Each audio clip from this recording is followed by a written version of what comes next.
Stream.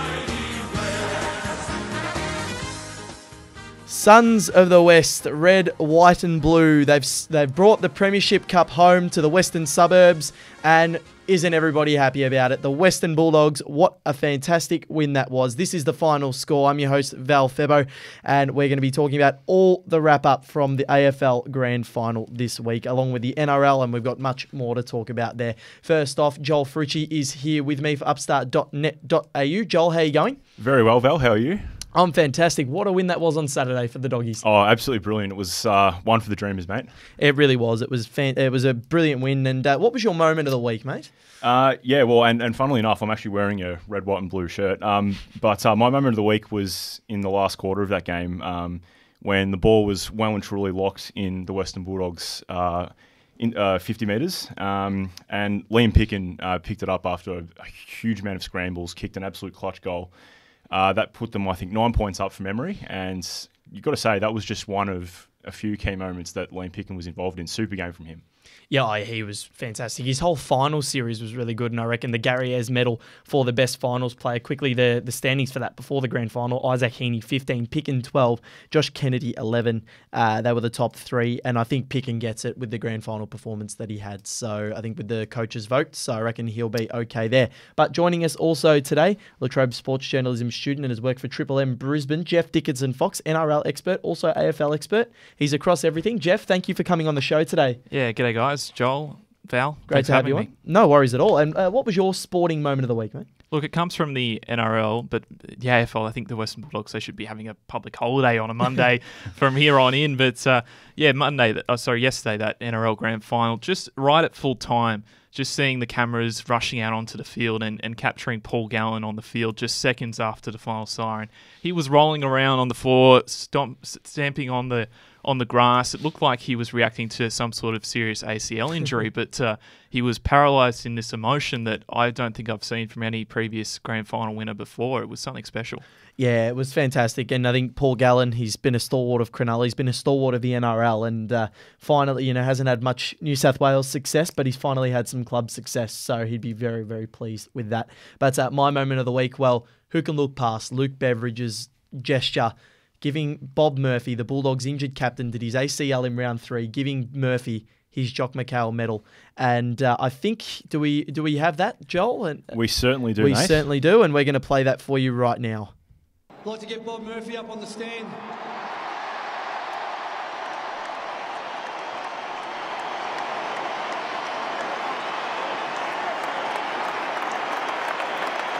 This is yours, mate. You deserve it more than anyone. And if you just listen to the crowd there, everyone was just... I lost for words, as I just was then, but I had tears in my eyes when that happened. And Luke Beveridge, I don't think there's a person in Australia who doesn't like him, because he's a legend, he's a true leader, and he gets coach of the century so far for me. Yeah, not a dry eye in the house, boys, at least at home. And as you say, Val, I don't think there's a more universally loved person in Australian sport right now than Luke Beveridge. That was an incredible gesture. And for me, just capped off an amazing coaching performance. You've both hit it on the head. I mean, is it too early to call him Australian of the Year, Luke Beveridge? What hasn't he done? What hasn't he done? You know what? We should start that on the final score, the Luke Beveridge for Australian of the Year campaign. We are starting that. So Australian government, if you are listening by chance, at least a nomination. Yeah, at least nomination. Hashtag put your beverages out. Yeah. Fantastic. But what a game, what a win, what a story. And it's well documented, 1954, their only premiership. So it was 62 years in the making. And funnily enough, they beat the team that had a 72-year drought in Sydney, who ended that in 2005 when they beat West Coast by 4 points. Obviously, the Leo Barry marks, so famous there. But the Western Bulldogs, they were ferocious 2 years ago.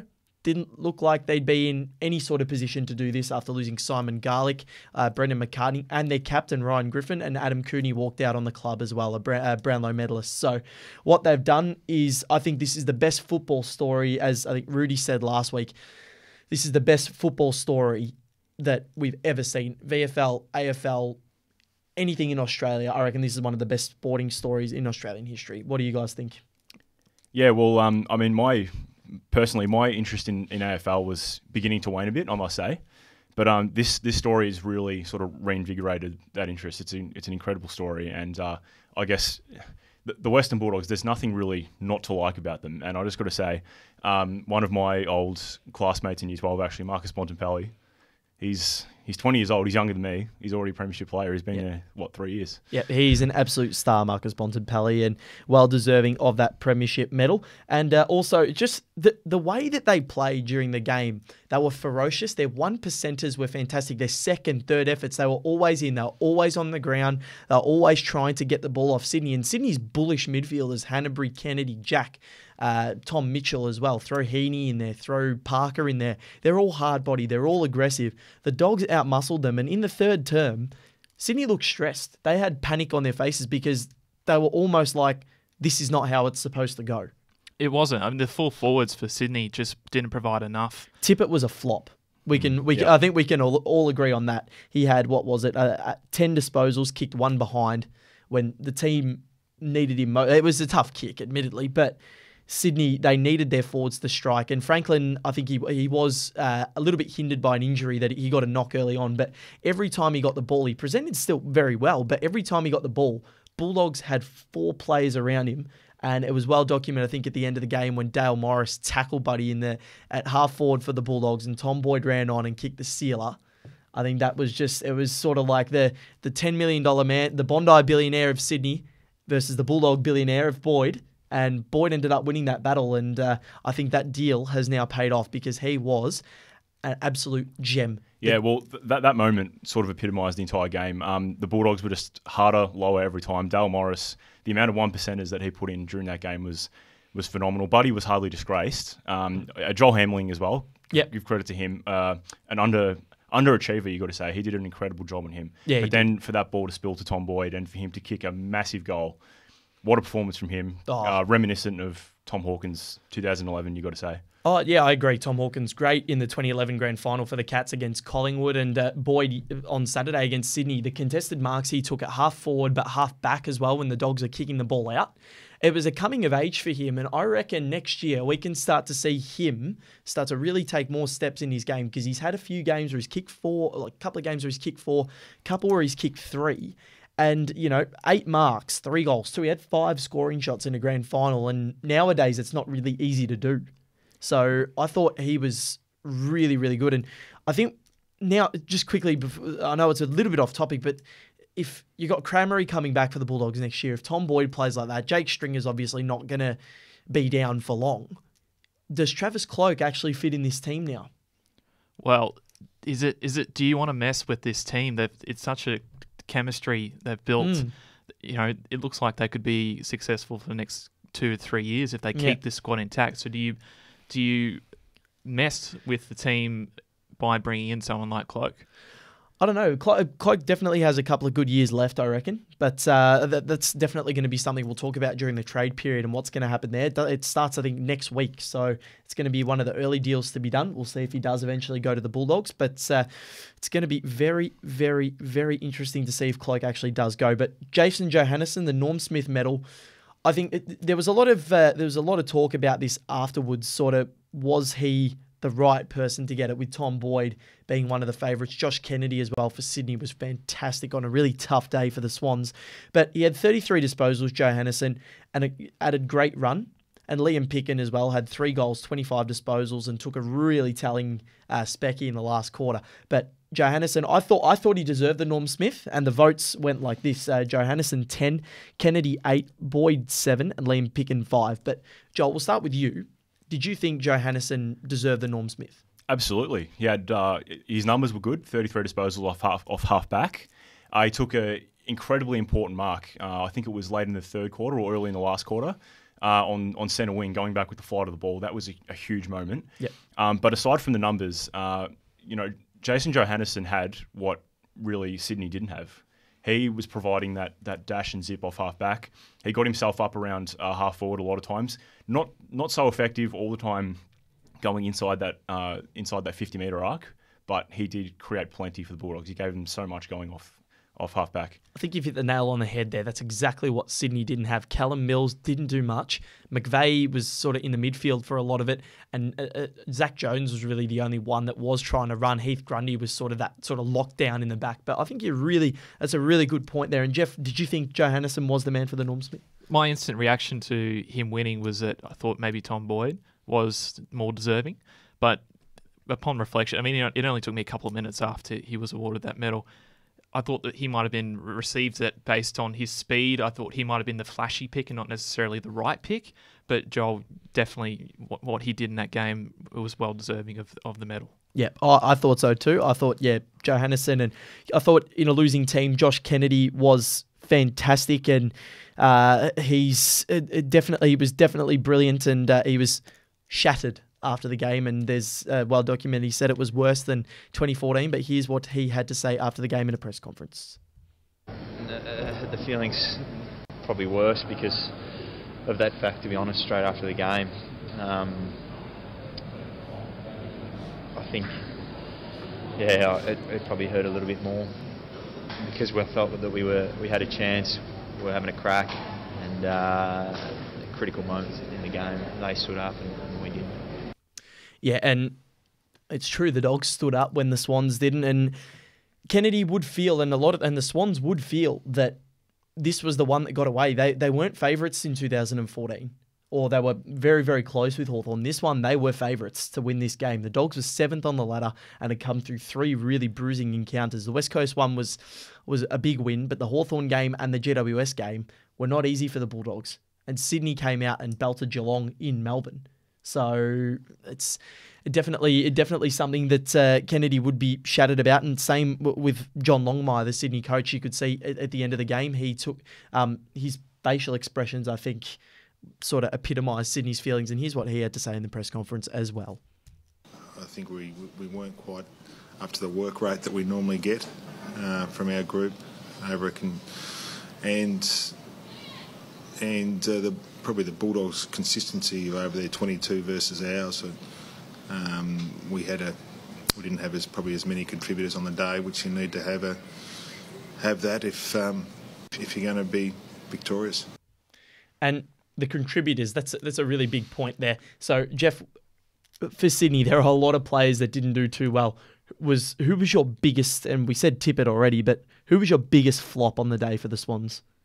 I can't go past Tippett. You can't go past Tippett. It's just across the whole board for Sydney as well. Both teams had injuries, but the Swans players, a couple of them had to come off.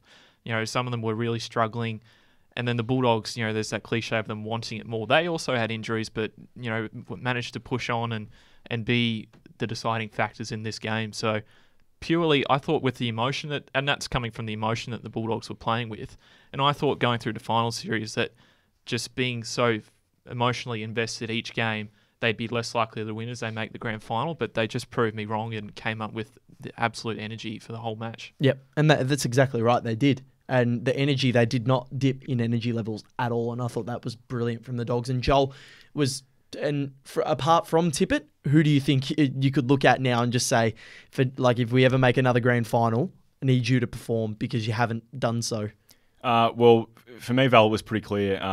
Gary Rowan. Yeah. I know I'm being a bit harsh here. He did sort of limp into that preliminary final against Geelong. We know how he played okay. Yeah, he did play all right, but we do know how he did have that injury issue. But you look at Jason Johannesson winning Norm Smith and what he offered the Bulldogs. Sydney would really have looked to Gary Rowan to provide that pace and just someone to break that game open in the key moments. they just didn't have that. And he kicked one goal, but I just don't feel that was enough for what he brings to the team. No, it definitely wasn't. And Gary Rowan is one of their big, or not big, but sort of big keys up forward because he can add that speed. He adds that forward pressure, and he didn't do that. And he's had 2 grand finals now where he has played really poorly. Yeah, exactly. So I think if the Swans do make another one soon and he plays in it, he's going to be one that says, you know what, this grand final, I'm going to try and just my very best. I'm going to get the best out of myself and try and lift the team, because I think that's what Sydney had Kennedy as that team lifter, but just wasn't there for them. And there were other guys like McGlynn only had 9 disposals, a crucial miss in the last quarter. Kieran Jack missed some really easy set shots for the Swans. He was okay as the captain, and Jeremy Layla didn't do much. But for the Dogs, Jack McRae as well with 33 disposals. Matthew Boyd, the ever-present former captain, 27 disposals. And Jake Stringer had a very dirty day. 3 out on the fulls in the first couple of quarters, was really struggling, couldn't impose himself on the game. And I said, one moment. There's just one moment in the if he has one chance in the final quarter, he will take it and do something spectacular. And that's exactly what he did. Got the ball out of a pack, threw it on the boot straight away. And, well, Bruce McAvaney summed it up. The package could have just delivered a cup. Yeah. And that moment was brilliant. And then he set up one of the final goals as well for the Bulldogs. So it was just a moment from him that really helped the Bulldogs. And I think also Tory Dixon was fantastic with 3 goals, only had 10 disposals. So he's averaging 3 or more goals per final. So fantastic effort from him as well. Yeah, and that's another great story from this Bulldogs team. Tory Dixon, before he landed at the Bulldogs, he had been with Essendon, VFL and Bendigo for a little bit. He'd always been a good player at VFL level, but hadn't quite been able to hit it big in the AFL. And then he was drafted as a mature age recruit, and look where he is now, premiership player. Absolutely brilliant. And also, the Dogs are the first team to come from 7th to win the flag, so the lowest team ever to do it. Second team to win 4 consecutive finals. The previous team to do that was Adelaide in 97. They finished 4th, though, and they had to win all 4. It was the older system, which I still haven't quite got my head around. But so Adelaide won 4 consecutive, so second team ever to do that. And I know I've done this the last few weeks, but I've got to give a shout out to my family, because all my grandparents, my great-grandma, my uncle, all Bulldogs supporters, and my 2 grandpas and one of my grandmas all were not in Australia the last time the Bulldogs won the premiership. So and my great-grandma's 92 now. So, and the last time they won, she was 30 years old. Wow. So it's been a long time between drinks for the Bulldogs. So no baba dide, no zina. I hope you're happy. So the Bulldogs, they got one for you, and I'm very, very happy. It was a fantastic day for the Western Bulldogs, and I think if we look forward to next year for Sydney and the Bulldogs, we'll start with Sydney. The team's still very young. Like the turnover, as we said, 7 players from the 2012 lineup in this grand final. So obviously they're going to be there next year. You'd think they have to get a premiership with this buddy deal, I think, and that's the pass mark. So Jeff, with Sydney, what do you think will happen next year? Do they go on? Do they steamroll the competition as hunger just to get some revenge for the 2 grand final losses in the last 3 seasons now? I think entering next year, they'll be one of the teams, if not the team, with the most amount of motivation to get back to the grand final and go over that hump. They had much more finals experience already for such a young side, coming up against this Bulldog side that had no one who'd played a grand final previously. Well, 16 of the 22 players have played under 100 games. Exactly. So, as you said, Swans, young team, they continue on together. They've got all this experience and all this motivation to get back to the top. It's all there for them. It's now up to them to put it together. Yeah. No, I agree. And Joel, do you feel the same way as Jeff, or do you think that the Swans, maybe they've had too much heartbreak, or? Look, it's a tough one. I think Sydney will still be there or thereabouts. They've got, the spine of that team is still, in the prime of their career. Your Kennedys, Jacks, Hanbury, Franklin, Tippett. I don't know. I just feel as though maybe their bottom sort of 7 or 8 players in that team, the last ones picked, maybe, I don't know, maybe it's a bit of a revolving door with them. I just feel as though they're going to need to step up for Sydney to really push for that premiership again.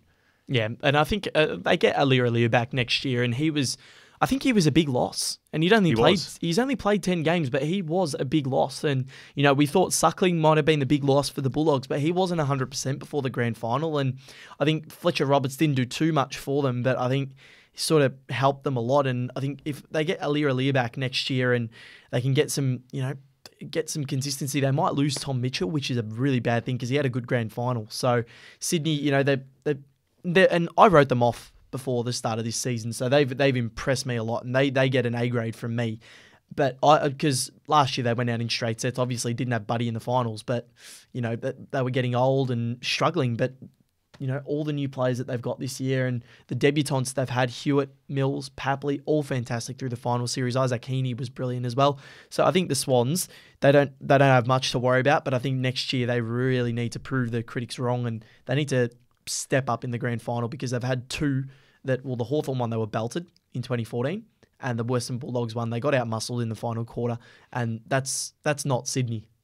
And while they did exceed most expectations from the start of the year, they can't look back on this season as a success just because of what's happened in the grand final here. It was a poor showing, and they've had it in 2014, and they've got to make it back and at least win one to turn their reputation. Yeah, they were beaten up by two really young teams. I mean, the Bulldogs, and then in that qualifying final, GWS absolutely pulled their pants down. Yeah, showed them no mercy and really got the better of them. Yeah, the Giants were brilliant. But this final series was a fantastic one, and we saw so many great moments. We saw the Geelong win over Hawthorn was one of the best games of the season. The Bulldogs win over GWS was also one of the best games of the season. And we saw a lot of fantastic performances, especially from the Giants getting through to a prelim in their first final series, nearly getting through to a grand final. But I think the Western Bulldogs, well, as I said before, best sports story in Australian history, I think. And I'm not sure if you guys agree with that, but it's definitely close. Absolutely. And that the bye before the final start. Yes. That's exactly, I think it's fair to say that you don't get a match like this in the grand final or a team in the lower part of the 8 winning a grand final if it's not for that bye round. Yeah, well, I think it definitely helped the Bulldogs. I think it's fair to say. But having said that, I don't think we should take away at all from what they've done just because of that week off. Well, quickly, just a great point there, because if they hadn't have had the bye, they wouldn't have had McRae, Liberatore, or Easton Wood, who, what a fantastic premiership captain he was. And they wouldn't have had those in the first final. Could have been a much different result. So the Bulldogs would be counting their lucky stars. And just before we move off the AFL, Easton Wood, premiership captain, what a perfect way to end the AFL season with what he had to say in the press conference after the match. Come a long way, this football club, and a lot of it has been behind his guidance. We took over the job in very, very stormy waters, and he steered us out of the storm, and we're not here without him. And he's just very close to me, and I just love him. It breaks my heart that he couldn't be next to me out there, but to hold it up with him was very, very, very special. And the him in that was Bob Murphy, the injured Bulldogs captain, did his ACL in round 3, which makes the story all the more remarkable, doing it without their captain and their spiritual leader. So well done to the Western Bulldogs, well done to Easton Wood, and just, well done in general. Just absolutely fantastic. I'm getting emotional now thinking about it. But we'll move on to the NRL. And, another good grand final. And it made it, it was 50 years on the dot that Cronulla have been in the NRL. They hadn't won a premiership yet. Bulldogs was 62. So it was 112 years combined of premiership droughts ended this weekend. So Cronulla over the Melbourne Storm 14-12. Absolute heartbreak for the Storm, who had their chances in the probably last 15 minutes, Jeff, with Will Chambers kicking the ball around the Cronulla defence, getting it, and then not seeing Cooper Cronk on his own to his left. And I must admit, I was screaming at the TV at that point. I'm like, pass the Cronk, but got tackled, and pretty much I reckon that was the game right there. Well, before it got to Will Chambers with the opportunity to pass to Cronk and everyone yelling at the TV for Chambers to pass to Cronk, I was yelling at the TV for Will Chambers putting that kick through. That was such a low percentage play. I know. I'm just instantly, I'm thinking, what has he done? He's for a team like the Melbourne Storm, who are one of the best run teams in the league coaching wise. To go for an individual play like that at the end of the grand final, I thought, well, he's just cost his team. I thought that was it for Melbourne Storm when that kick went through. But then to regather and have that opportunity to pass to Cronk, yes, that's the point where that play becomes a zero play. Absolutely, why gets belted in the change rooms after the full time to possibly a grand final hero.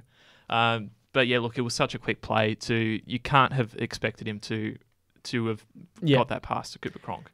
Well, yeah, and it was. I agreed because the pass, the kick wasn't a good percentage kick, but I think Cronulla might have been a little bit shocked that he did that, and then they sort of just stood there like, oh, he's got the ball, and then they got the tackle in pretty quickly. But even the last seconds with Melbourne Storm's run, they were that close, and if you can see, they were that close on camera to getting for that final try. And Joel's doing it there as well. But they were so close to getting that try in the final seconds after the siren went to possibly becoming one of the even maybe better than last year's grand final with North Queensland and Brisbane where Jonathan Thurston kicked that golden point in extra time. But, geez, it was a good game. And 14-12, Cronulla winning the game and breaking their premiership drought. And Paul Gallen, the captain, as you said, just jubilation for him, utter jubilation. And here's what he had to say in the grand final speech, courtesy of Channel 9. You've waited 50 years for this. Can't thank you enough to all you former players. Blokes like E.T., guys who busted their backsides for the club and never quite got to enjoy this. I hope you enjoy it. And to all you people back in the Shire, turn your porch lights off because we're coming home with a trophy. So, yeah, he's very, very pleased with that. And Cronulla finally get their first premiership. And there were many, many good plays. The Clive Churchill medal went to Luke Lewis. So he was very, very good. And like a lot of run. And what did you take out of his game yesterday, Jeff? Well, he was the complete performance. It's what you have to do to win the Clive Churchill medal. And his career, he's in the back end of his career now, probably almost just as old as Paul Gallen. And he started out as a small winger when he entered in 2003, and that's where he won a championship with the Sydney Roosters. And then across his career, he went to the centres and constantly further to the middle of the field. Now as a second rower for the Sharks, and probably not my tip. I certainly thought it was a left field tip coming through there, but he definitely deserves it. Yeah, and it was a fantastic performance, and helping Cronulla win their first premiership. And James Maloney was also really good. Didn't miss a kick off the spot, so 1 penalty and 2 after the try. So he was brilliant, 3 from 3. And if he didn't get one of those, it would have been going to golden points. So you got to say that was clutch. But I thought the try from Andrew Fafita, 12-8 down Cronulla were, and the try that he scored to have the control with 5 men on top of him to get the ball out somehow, keep it in his hand, and then put it on the ground. I thought that was brilliant. It's a grand final try. Oh. We saw something 2 years ago in the grand final, the NRL grand final. George Burgess for South Sydney scored a very similar try, which put the game in their favour. And yeah, you're right, the control. He had to take the ball. He went to the ground, couldn't get the ball down, got rolled over by the defence, and had to have one arm carrying the ball, which Melbourne players were swiping at, just missed, but to get that ball down was absolutely unbelievable. Yeah, he was fantastic, and he had a good game too last night. But the heartbreak for the Melbourne Storm, 8-0 down, get it back to 12-8. That's not easy to do against Cronulla. And Melbourne, Ray Warren was saying they're such good front runners, and they are. They don't lose much when they're in front. But last night, Cronulla did everything they could. And you thought Storm did have the momentum, and then Cronulla managed to they started to hit the packs harder. They started to push Storm back towards their own line, and that's where that Fafita try came from. But Joel, this is Cameron Smith was shattered, wasn't he, after the match? And what do you think with Storm next year? Can they come back? Look, I hope so. I mean, it's always good to see the Melbourne team doing well. Yeah. Yeah, I guess sort of as a layperson of rugby league, I mightn't be the best person to make a call on this, but I certainly hope so. Yeah. Jeff? Yeah.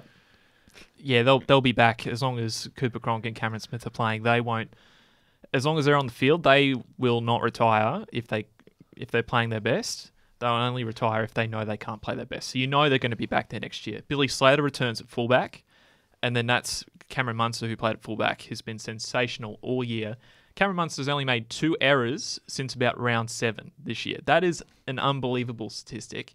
And he'll play 5'8" next year. So you've got more talent coming to decide. You've got all this grand final experience, because outside of those big 3 players, the rest of them are pretty young. They've played about 100 NRL games, and an average career, is about 200. So this team can't be written off again. Not again. It's going to be back in the top 4 for Melbourne. That's good to hear. And I know a lot of people from the other states don't like the Storm. So hopefully they can do that. And hopefully Billy Slater can come back for one more year, because I think everybody just loves Billy, and he's amazing, and he's been so good for the Storm. But Cameron Smith, after the match, said this in his speech, and obviously not too happy, but some good words. On behalf of the entire Melbourne Storm Footy Club, I'd just like to congratulate the Cronulla Sharks, their club, all the fans.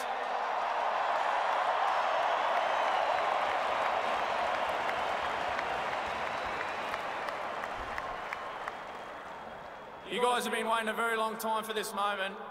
Yeah, very gracious in defeat, wasn't he? Yeah, he was, and that was fantastic. And especially, I think, in a week where the interest level, and especially in Melbourne, I think I felt a bit sorry for them, because the Western Bulldogs making the grand final did not help Melbourne Storm at all, because the interest was definitely, I think if it was a GWS Sydney grand final, a lot of people would have been focusing on the NRL and Melbourne's chances. But do you think that was the big factor, that the interest was so low?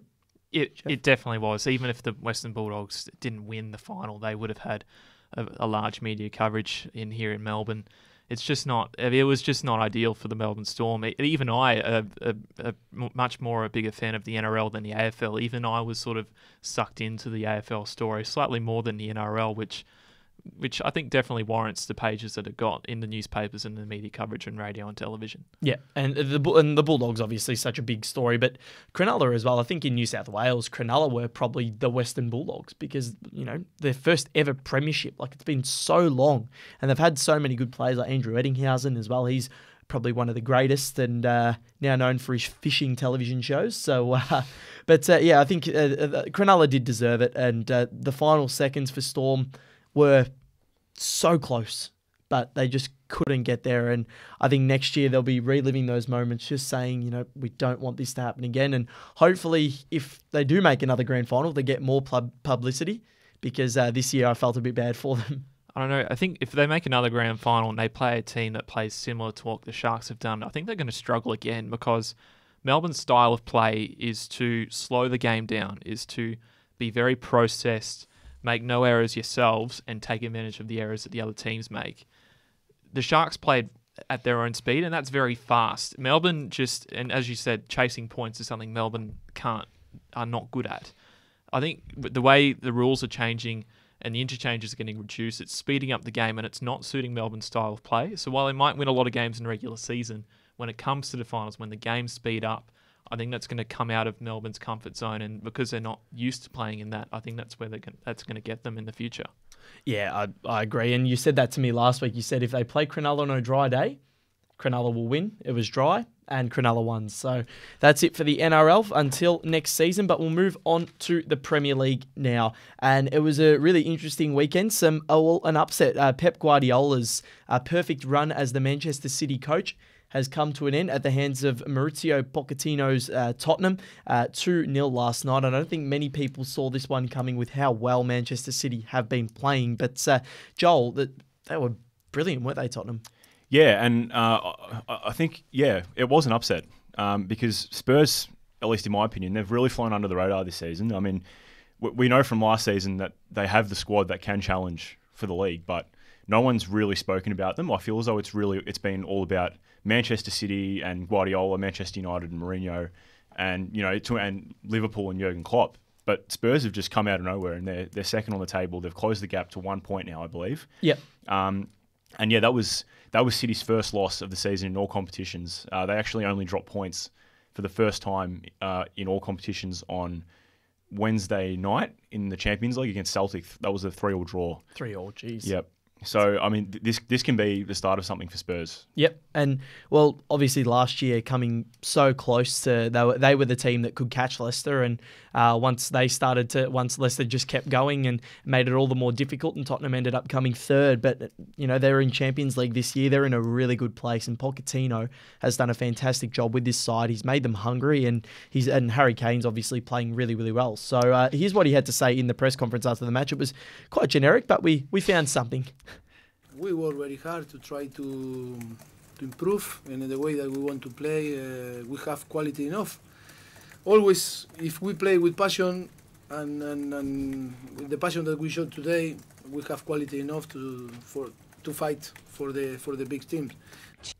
Yeah, he was very, very pleased after that match, and why wouldn't you be, knocking off Pep Guardiola's Manchester City, but also Liverpool making visible progress under Jurgen Klopp, and I must admit, I love Jurgen Klopp. I'm a Liverpool fan, but Jurgen Klopp, he's brilliant. I love watching his animation from the side of the pitch when they score. He just screams, and he does pretty much a lap of the pitch, and he's brilliant. Being 2-1 down against Swansea, who aren't the easiest team to play against, Leroy First scoring in the 8th minute there, and then in the 54th, Firmino for Liverpool, and in the 84th, James Milner scoring a goal there for the Reds, and them getting through to a 2-1 victory. Chelsea, their first win in a while over Hull, and 2-0.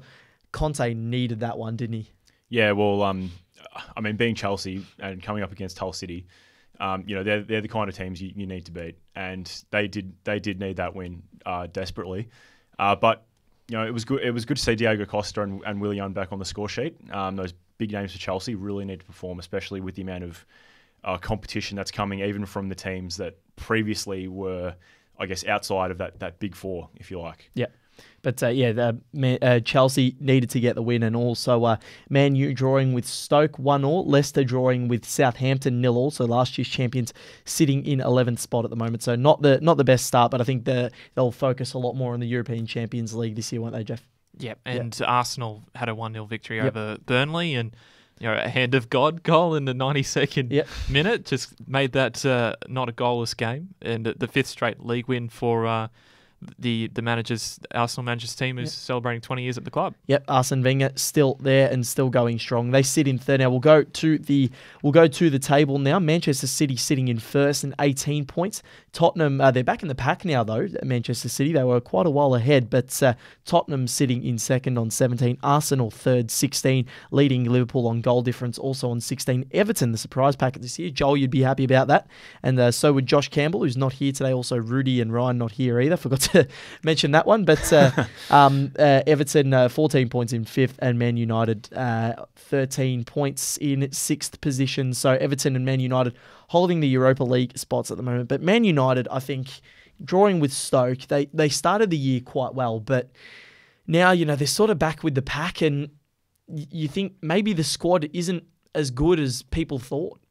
Yeah, well, last couple of games, I don't know, they've looked really kind of stale. They look like they did under Louis van Gaal, I've got to say. In the Europa League midweek against Zorya Luhansk, they were quite poor, really rigid, and they only just got over the line thanks to quite a strange goal from Zlatan Ibrahimovic. The ball was just bobbling everywhere in the box, but he finally put it in. So they were lucky to get away with that one in a game that they were expected to win quite comfortably.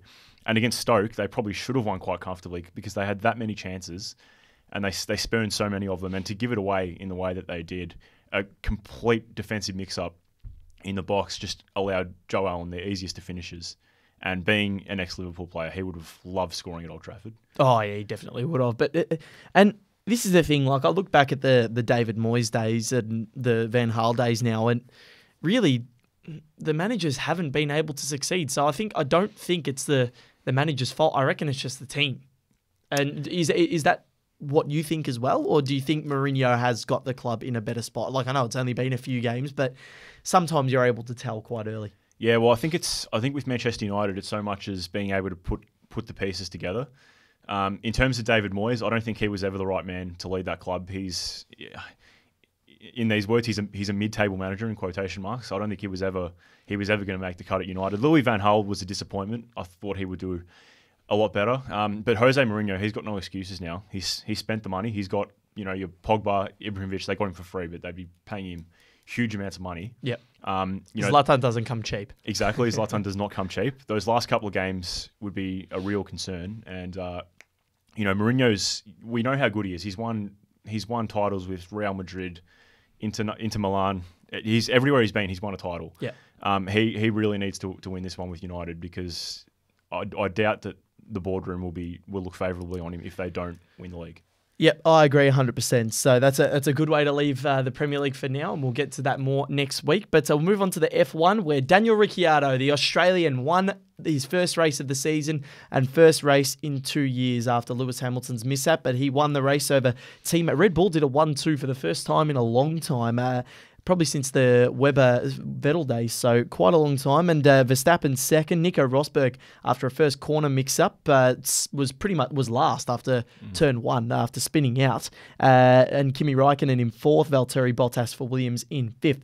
But a great race by Dan, holding off Verstappen and staying out of trouble, really. He got out of the first corner well, and he was absolutely wrapped. And the podium, it was just brilliant. The shoey, it's become his trademark. He did one. He made Christian Horner, the Red Bull team principal, do one. He did it pretty willingly. Then his teammate Verstappen, they all drank this out of Ricciardo's shoe too. And then they all looked at Nico Rosberg. The crowd was like, yes. So Rosberg did it as well. And I thought the podium had a lot more than it had done in the past few weeks, because Lewis Hamilton just seems like an absolute downer at the moment. And he's just serious. He's the new Vettel of Formula One. Yeah.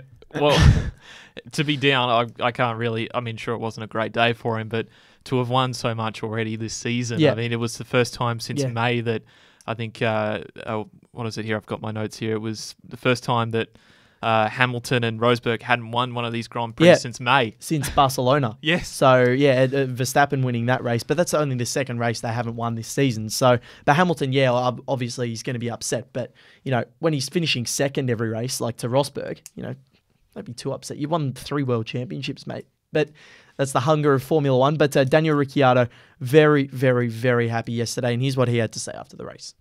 Choose the hottest, sweatiest race to win it and do your shoey. Yeah, for me it's not so bad, but sucked in for everyone else drinking out of my shoe. That's feel a bit sorry for them. But anyway, what a day. And he's just a typical Aussie, and I think everybody loves him. He's just happy, he's vibrant, and it's good to see teammates getting along, because Verstappen gave him a hug. We haven't seen it with the major teams like Hamilton, Rosberg. Early on, they were fine, but now they hate each other. Vettel and Webber hated each other, and it's finally good to see two getting along. Don't know how long that's going to last with what we've seen the past couple of years, but and Verstappen's quite young, so those young drivers have been prone to be quite arrogant on the tour or on the circuit. So we'll see what happens there. But Hamilton, a cruel body blow to his championship. He was only 8 points behind Rosberg going into the race, and his engine blew while leading the race by quite a while on lap 40. And I must admit, I was quite happy when it happened. But he just screamed no in the cockpit and the radio, and he went down, like he was on his knees on the gravel trap, and he was just devastated, and prompted him to say a couple of things after the race that I don't agree with, accusing it of being a conspiracy. And here is what he had to say to Sky Sports after he went out. The guys did a fantastic job this weekend, and we did everything we could. I did everything I could, and I just can't believe that there's 8 Mercedes cars and only my engines are the ones that have been going this year. I just something just doesn't feel right, but there's nothing I can do about it. Something doesn't feel right because you're having bad luck. Everyone goes through it, and accusing eight Mercedes engines and all the ones that are blown have been his. Sometimes you get that luck. You're still sitting within a race of Nico Rosberg. If he has a catastrophe and you win, you're in front of the championship. Like, you're not that far behind. But also Sebastian Vettel out on lap 1. Nearly took out Verstappen and Rosberg, hit Verstappen, and Rosberg ended up spinning. So race could have gone a lot differently. But I think on the radio, Verstappen went to Christian Horner, the team principal. Sebastian's crazy, And Horner replies back, agreed. So I think Vettel was a bit like, oh, maybe it was Verstappen's fault, but I think when you look at it, Vettel didn't really give him too much room. So, it was a very, very interesting race last night and one of the best we've had all season. Finally, Mercedes haven't won one, so it's good to see a little bit of a difference. But we'll move on to the championship standings, and Nico Rosberg, as we said, 23 points ahead of Lewis Hamilton, 288, Hamilton 265 in second, Daniel Ricciardo in third by quite a while on fourth on 204 points, Raikkonen in fourth for Ferrari, 160, and Vettel in fifth on 153. I'd love for Raikkonen to beat Vettel because no one thought it would happen this year. And the constructors, Mercedes have pretty much wrapped it up, 553 points ahead of Red Bull on 359, so nearly 200 points ahead with a few races to go. I think 4 or 5 races to go. Don't think Red Bull can get there now, barring the Mercedes lose every race and Red Bull can beat the Ferraris. But Ferrari on 313, Force India 4th on 124, and Williams 5th on 121. So a great race last night, but that's about all we've got time for today on the final score. It's been a really interesting show, wrapping up 2 fantastic grand finals. Go the Doggies. Jeff Dickinson Fox, thank you so much for coming on the show today. It's been brilliant to have your insights, and would love to have you on again. No worries. Great to chat. Been fantastic. And Joel Fritchie, he's always here. We love having him on the show. And Joel, thanks for coming on, mate. Yeah, no worries. Thanks, Val. Thanks, Jeff. What a weekend in sport it was. It's been absolutely brilliant. And that's it. The Western Bulldogs, congratulations to them again. Congratulations to Cronulla. Congratulations to Daniel Ricciardo as well. It was a great weekend for him too. But that's all we have time for on the final score today. I'm your host, Val Ferbo. Hope everybody has a lovely day and a lovely week.